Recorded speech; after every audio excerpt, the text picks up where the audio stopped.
And a lot of people are asking, Sierra girl, we need to know what your prayer was for that Russell. I understand. I get it. I get the point. But sis, can't nobody ask God for what you need like you can.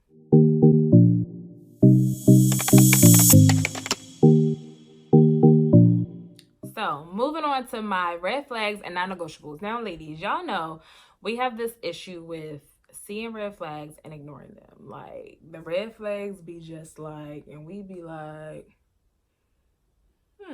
girl.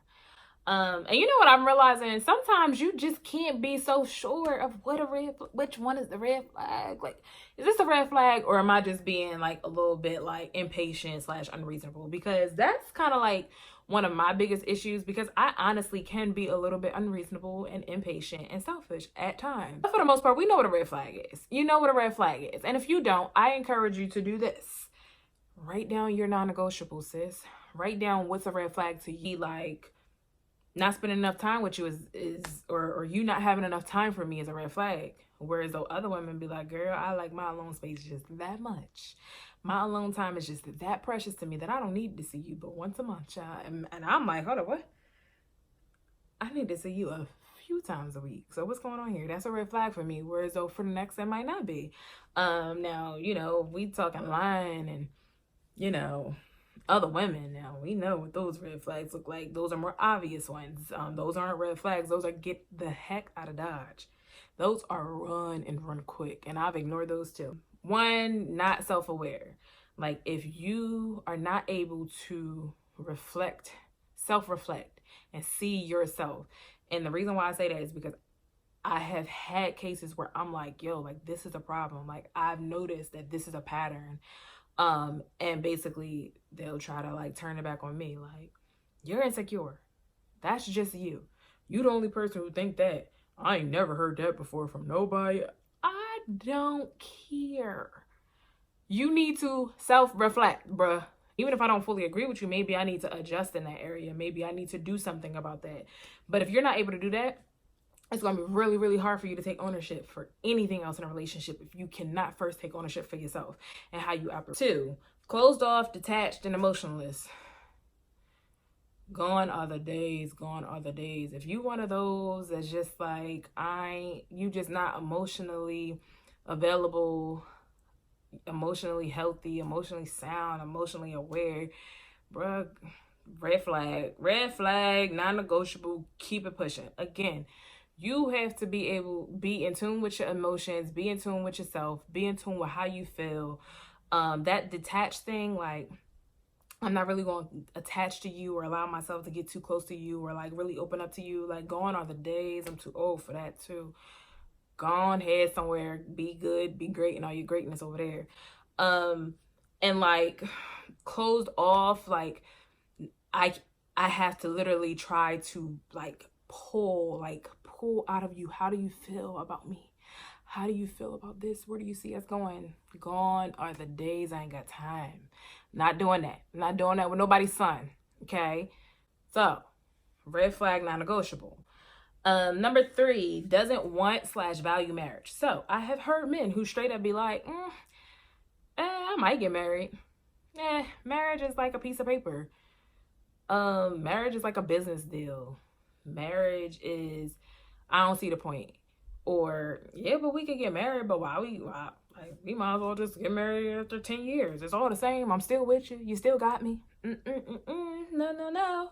Not over here. You value it and you understand the importance of it. You understand what it is and what the deeper, what the deeper underlying meaning and all of that is and purpose. Then I don't think you'll look at it as, oh, it's just a piece of paper, or, oh, we can wait some years. Like, what's the rush? Oh, I'm still with you. Like, it's a totally different ball game from just being in a relationship. Whether you're in a relationship for 10 years or 30 years, being married is just different. And I'll need a man who understands that and values that. And if you don't, you're not going to be able to be with me, because another thing. Not only just us getting there, right? Because if you don't value it and you don't want it, then that means you're gonna have me a girlfriend for 10 years and we're not gonna do that. Or you're gonna have me wasting God knows how many years before I finally realize, like, oh, you really ain't gonna propose. Oh, you really don't want to get married. Okay. So not just that part, not just getting to the marriage, but once we get in the marriage, how you act in that marriage will be a huge reflection of how much you value marriage and how you view marriage. And if it's just a piece of paper to you, really, you're going to treat it like just a piece of paper. If it's a business deal to you, then you're going to treat it like a business deal. And it's a whole lot of things that you can do within a marriage that can just make it. If you're looking at it like a business deal, so I need to make sure we stay in this marriage long enough because I can't lose no money. It's cheaper to keep her. If you're looking at it from a business deal perspective, trust and believe me, you're going to try to make it work, but it don't mean you trying to make it work because you genuinely love me, because you genuinely value our covenant, because you genuinely value me, our relationship, our marriage, or honor or you're honoring God and me. If it's just something that you don't value, then it's a non-negotiable. We can't do this. This is not gonna work, sir. Go ahead, live your best life. Because there are women, a lot of women who don't want to be married. Trust me, they're out there. So go find one, but not this one. Number 4, who don't want kids. So as I said, I need you to be a family man and want kids. Non-negotiable. The moment you tell me you don't want any more kids, you know we can't do this, sir. You know this isn't gonna work, right? Okay, let's keep it pushing. That's it. Non-negotiable. Number 5, a man is in the streets.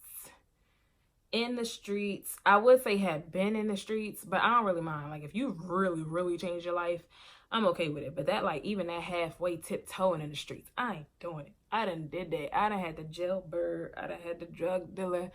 I done been the little ride or die child. Listen, it's a wonder, child. Let me just tell you. And one day y'all hear the whole testimony, but let me just tell you, it's a wonder I ain't in jail somewhere, or it's a wonder I ain't dead somewhere. I'm dead serious. Like my ex used to have me in these streets, and I was just as silly going along with all the nonsense and shenanigans, child. So let me tell you something. In the streets, done. And number 6, don't see my value. So one thing I always say is, it's all fine and good to be told you're pretty. And you can tell me I'm pretty all day, every day. Like, I do like to hear that I'm pretty. Thank you so much. And I am super humble. But if it's the man that you with and he telling you you're pretty and you're beautiful and you look so good, of course I want to hear all that. Make me feel good. But what is more impressive to me is when you can compliment and appreciate my value and the things that lie far deeper than my looks and my heart and the way I think and the way I move and the way I operate and what my purpose is and what my passions are. And, just so much deeper than the way I look, so much deeper than the surface.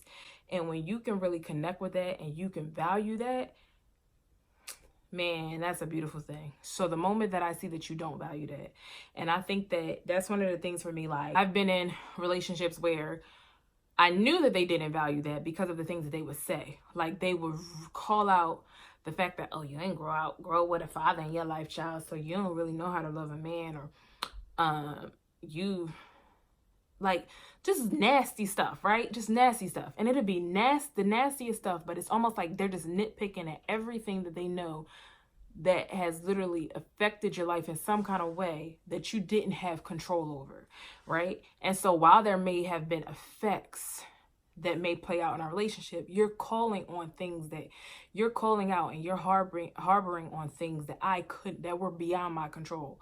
And that's how I know that you don't value me, because instead of you looking at those things that were beyond my control and seeing that, you lived through it and you made it out of it. You know what I'm saying? Like, yeah, you didn't grow with your father in your life, and yeah, you got some issues because of that, but like you turned out in a way that's far different from the way you could have, considering your circumstances. Yeah, you were born in a hood, but you turned out in a way far different from the way you could have. And so to me, that's a man who sees my value. I am valuable because of every piece of me, like everything that has transpired in my life, everything that has come up against me.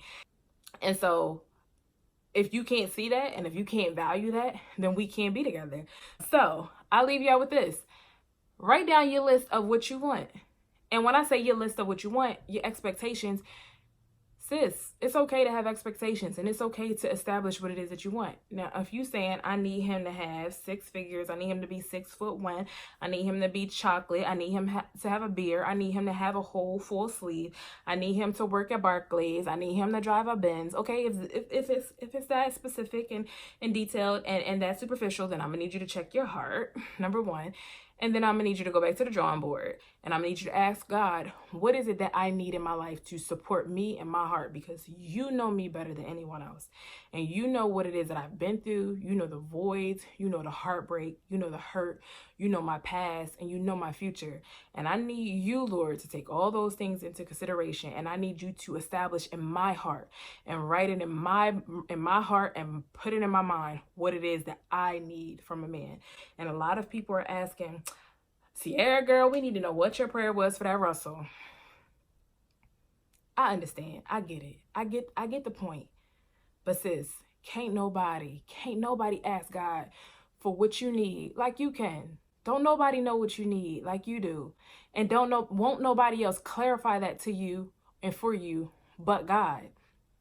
So first, if you don't know, if you can't write that list confidently right now, I suggest you do this. I suggest you quiet your little mind and I suggest you go before God and you ask him first to reveal you to you. All the areas where you may be broken, all the areas where there may be voids, all the areas where you may need healing, all the areas where you may need wholeness, all the areas that he desires to dwell, and you're trying to fill those spaces with other things and other people, right?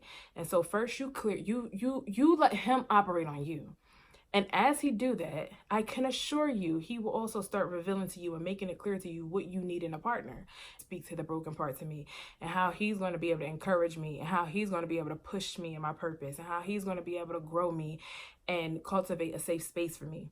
And that prayer that you need to pray, that's, for God to send you down that man, that prayer is going to come straight from your heart. And it's going to be something that was literally laid on your heart by God.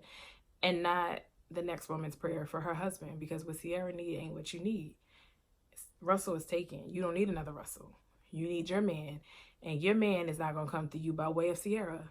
So you need to go to God on your behalf for yourself. So, sis, I challenge you to do that. I challenge you to go ahead and write it down. Write the vision, make it plain, and be blessed and all that good stuff. And I hope to see you on the next video. Thank you so much for kicking it with me, listening to me, chatting it up with me, busting it out with me. And I'll see you on the next video. Peace.